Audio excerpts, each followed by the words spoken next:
যুগে যুগে আল্লাহ রাব্বুল আলামিন মানব জাতিকে হেদায়েতের জন্য 1,75,2,24,000 পয়গম্বর আল্লাহ তাআলা পৃথিবীতে প্রেরণ করেছেন। সকল নবী কিংবা রাসূলরা বলেছেন ওবুদুল্লাহ, তোমরা আল্লাহর ইবাদত করো, এক আল্লাহর ইবাদত করো।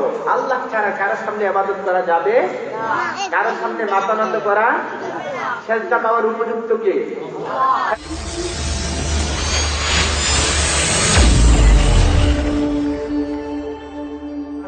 আমার সামনে উপবিত দূর দূরান্ত থেকে আগত কালিমা প্রেমিক, ইসলাম প্রেমিক, আল্লাহ প্রেমিক মুসলমান ভাইয়েরা, পর্দানিশীল মা ও বোনেরা, সবটুকু শুকুর আল্লাহ সুবহানাহু ওয়া তাআলার দরবারে, যিনি মহিয়ান, গরিয়ান, সর্বশক্তিমান, যিনি আপনাকে আমাকে দয়া করে, মায়া করে, অত্যন্ত মহব্বত করে, ভালোবেসে প্রচন্ড বৃষ্টির মাঝেও আমাদেরকে বেহেশতের বাগানে বসিয়েছেন।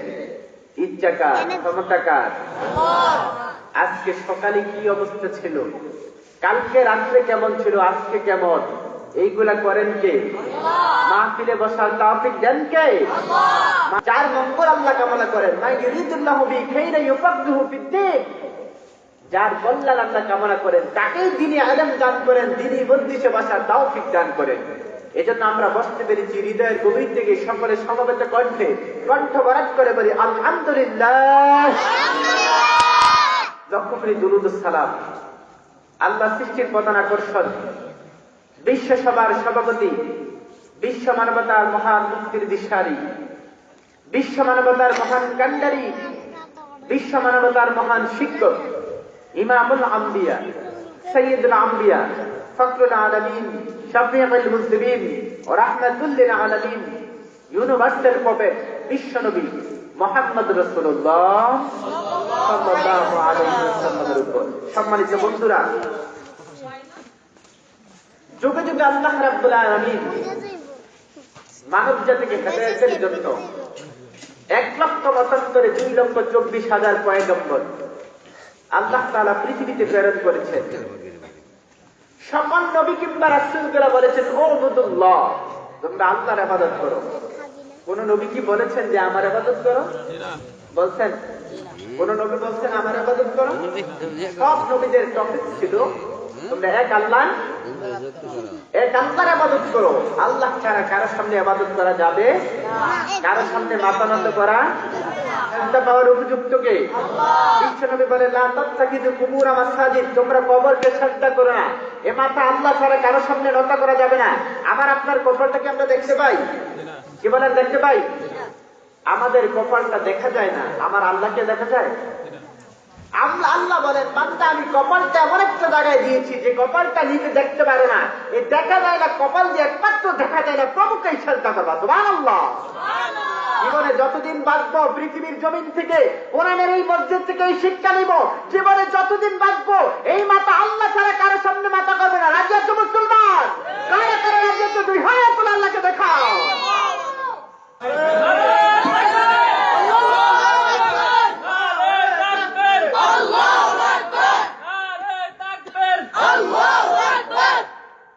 আল্লাহ কবুল করুক, সবাই বলে আমিন।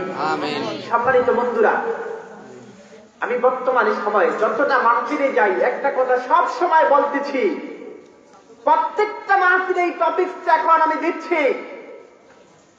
টপিকটা হলো বর্তমানে যতগুলো ইহুদি খ্রিস্টান গোটা পৃথিবীর জমিনে, যে সব ইহুদি খ্রিস্টান গুলা পৃথিবীর জমিন থেকে মুসলমানকে বিদায় করার জন্য সকলে এক হয়ে গিয়েছে। কথা কোন ঠিক কিনা? কথা বলেন ঠিক কিনা? কিন্তু আমরা মুসলমান এক হতে পারি? এক হতে পারি? দেখেন, তাকে দেখেন মুসলমানের মধ্যে কত দোষ, মুসলমান কত শ্রেণীতে বিভক্ত হয়ে গিয়েছে। এক পীরের মুরিদ আরেক পীরের মুরিদের দেখতে পারে না, এমন আছে না নাই? আছে না নাই? কিন্তু পীরে পীরে ঠিক, মুরিদের মধ্যে সমস্যা। আমি বলতে চাই, সব মাহফিলে বলছি, আমাদের দেশে যতগুলা পীর আছে, পীরের মুরিদেরা যদি সব মুরিদেরা যদি এক হয়ে যেত, তাহলে বাংলাদেশ নয় গোটা বিশ্বের জমিনে মুসলমানের দিকে কোন বেঈমান আঙুল তুলে কথা বলার সাহস পেত না। ঠিক না? তাই সমস্ত মুসলমান এক হয়ে যাক, চাই কি চাই না? তাই দুই হাত তুলে আল্লাহকে দেখাও।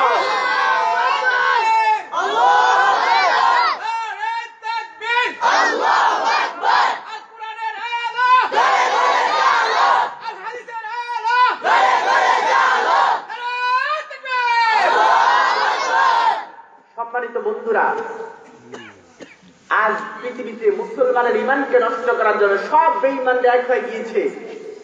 তারা চিন্তা করে দেখলো, মুসলমানের ইমান যদি নষ্ট করতে হয় তাহলে সব মুসলমানকে কোরআন থেকে দূরে সরাতে হবে।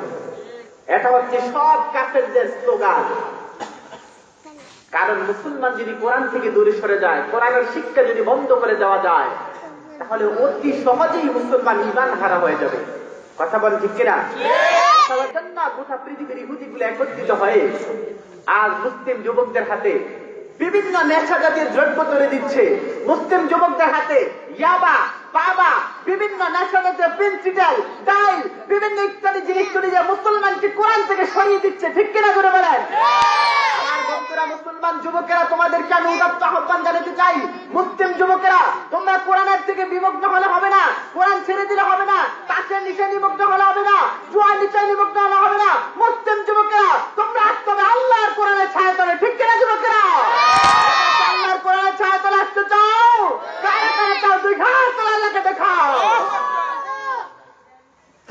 আল্লাহ আমাদের সবাইকে কোরআনের জন্য কবুল করে, সবাই বলে আমিন। সম্মানিত বন্ধুরা, আমি বলছিলাম আজকে আমি যে আলোচনা করব, একটু সবাই সামনে আগে আসেন। পিছনে যারা বসছেন বসার জায়গা করে দেন। সবাই একটু সামনে আগে আসেন। ইনশাআল্লাহ যতক্ষণ কোরআনের কথা বলবো, আওয়াজ যতটুকু যাবে, হয়তো যদি প্যাকের কারণে বা কাদার কারণে না আসতে পারে, ইনশাআল্লাহ তাদের মনটা মাহফিলে পরে থাকে। সুবহানাল্লাহ, সুবহানাল্লাহ। সবাই আস্তে আস্তে আসতেছেন মাহফিলে, তাদেরকে জায়গা করে দেন বসার জন্য। আল্লাহ কবুল করে, সবাই বলে আমিন। সম্মানিত বন্ধুরা, বলতেছিলাম পৃথিবীতে যতগুলা নবী রাসূল এসেছিলেন, সব নবী রাসূলের মূল টপিক ছিল পৃথিবীর জমিনে আল্লাহর দ্বীন কায়েম করা। সবাই মানুষকে এক আল্লাহর জন্য দাওয়াত দিয়েছেন। কথা বলেন ঠিক কিনা? কথা বলেন ঠিক কিনা?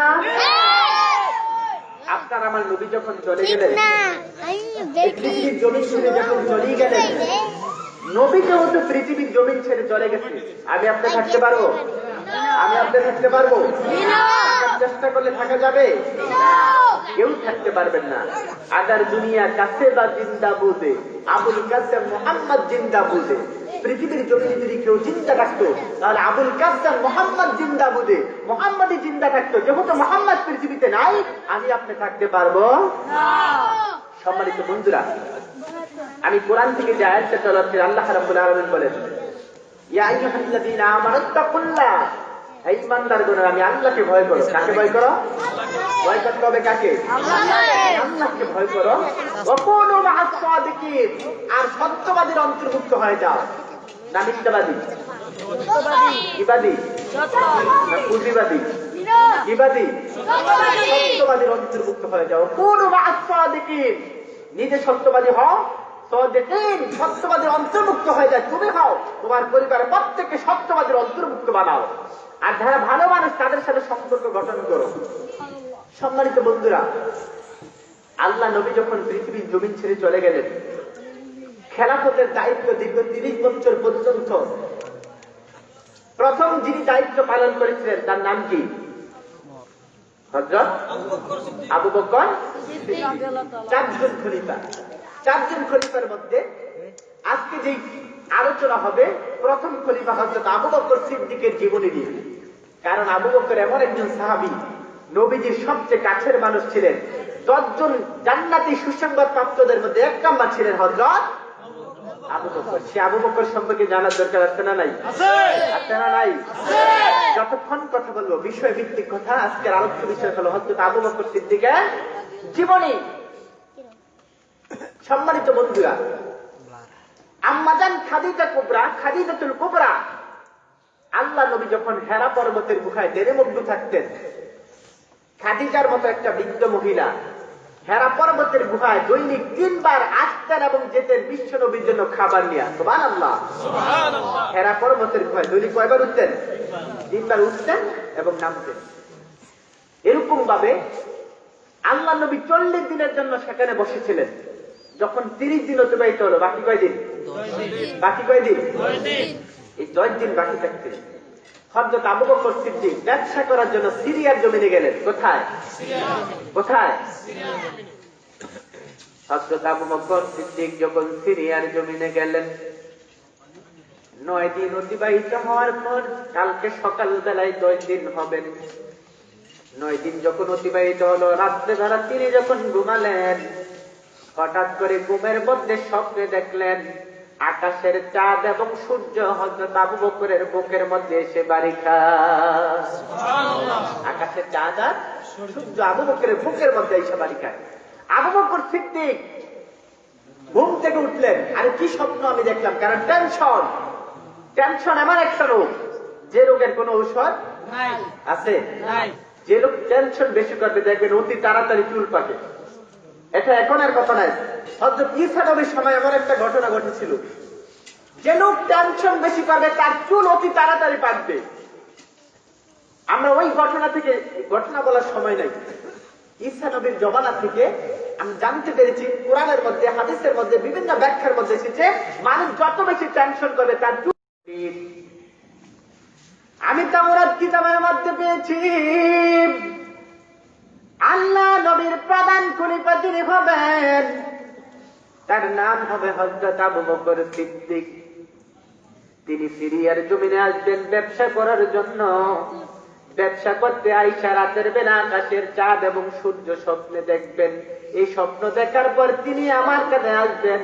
আমি এই স্বপ্নের কথা তাওরাতের মধ্যে পেয়েছি, জবুরের মধ্যে পেয়েছি, ইনজিলের মধ্যে পেয়েছি। তিনি হবেন আল্লাহ নবীর প্রথম সাহাবী, তার নাম হবে আবু বকর। তিনি আকাশের চাঁদ এবং সূর্য স্বপ্নে দেখবেন। এই স্বপ্ন দেখার পর তিনি যখন আমার কাছে আসবেন, এই স্বপ্নের কথা বলে দেওয়ার জন্য আজকে 1 দিন নয়, 2 দিন নয়, আমি 40 বছর পর্যন্ত এই জমিনে অপেক্ষায় আছি। আবু বকর যে স্বপ্ন দেখবেন, এটা তাওরাতেও আছে, জাবুরে আছে, ইনজিলে আছে। যে স্বপ্ন দেখবেন তার নাম হবে আবু বকর। তিনি আমার কাছে আসবেন এই স্বপ্ন বলে দেওয়ার জন্য। 1 দিন নয়, 2 দিন নয়, আজকে 40 বছর পর্যন্ত এই সিরিয়াল জমিনে আমি অপেক্ষায় আছি। সুবহানাল্লাহ। তুমি কি আবু বকর? হ্যাঁ, আমি আবু বকর। তুমি যদি আবু বকর হও, তাড়াতাড়ি করে মক্কার জমিনে চলে যাও, কালকেই মুহাম্মদ আল্লাহ নবী হয়েছেন। সুবহানাল্লাহ। আবু বকর সিদ্দিক মনে মনে বললেন, ব্যবসা করে আমি এত আনন্দ পাই নাই, এই খবরটা শুনে আমি যত আনন্দ পেলাম।